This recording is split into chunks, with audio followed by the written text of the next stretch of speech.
দানা কাটতা পাখি জীবনে শেষ মুহূর্তে এখানে দিয়ে দিবি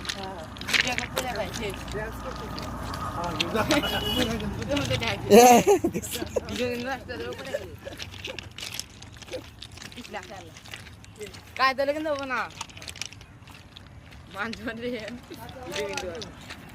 কম সময় এক ঘন্টা ভিডিও বানানে করে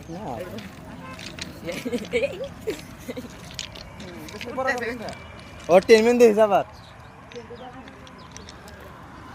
এখন দেখলে আর হবে না কি আর কত করব আছে ভাঙা গেলাছে জামতলি এটা তুলি কেটে দে না আসুক নামে নাই না না আচ্ছা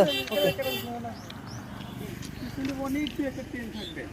সামনে থেকে ভিডিও করতে হবে এইভাবে দৌড় মারা নাই তাহলে 100 কিলো ছবি ভিডিও এই ভিডিও কি রন পরে স্যার ভাইরাল হবো ঠিক আছে এই ফলো দাও জামতলি তুলি জাম তো